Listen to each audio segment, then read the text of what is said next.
Next up, we're going to look at setting the base fuel pressure.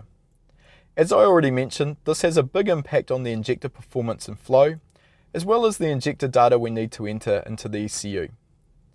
If you're dealing with a factory car like we are here, then there's nothing to do since the fuel pressure isn't adjustable. The Toyota 86 we're using as an example runs a returnless fuel system which runs at a constant fixed pressure. A conventional fuel system with a return line uses a fuel pressure regulator which is tasked with maintaining a constant pressure difference across the injector. What this means in plain English is that as the manifold pressure drops, fuel pressure is decreased, and as manifold pressure increases, so does the fuel pressure. The aim of the regulator is to keep the difference between the fuel pressure and the manifold pressure the same, and this means that the flow from the injector will also be constant for a given pulse width. If you don't have the luxury of adjusting fuel pressure, then it's handy to at least know what it is. You can find this out by measuring it or from factory data.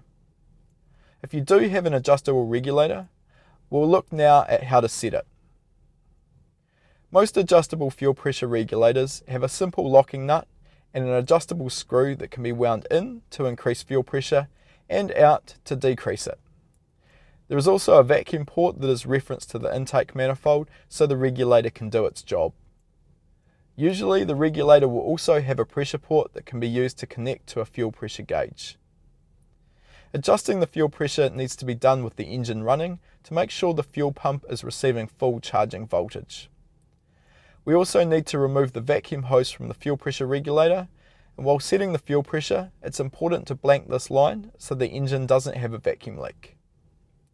Now we need to loosen the locking nut and then wind the adjustable screw in or out until the fuel pressure on the gauge matches our aim. We can then carefully tighten the locking nut. One of the most common mistakes people make is to set the fuel pressure without removing the vacuum hose. When we're setting base fuel pressure, we need to set the pressure difference we want across the injector, and while we're doing this, we need the regulator to be referenced to atmospheric pressure. There's no hard rule on what fuel pressure you must run, and it will depend on your injectors and the size of your fuel system, as well as how much power you want to support.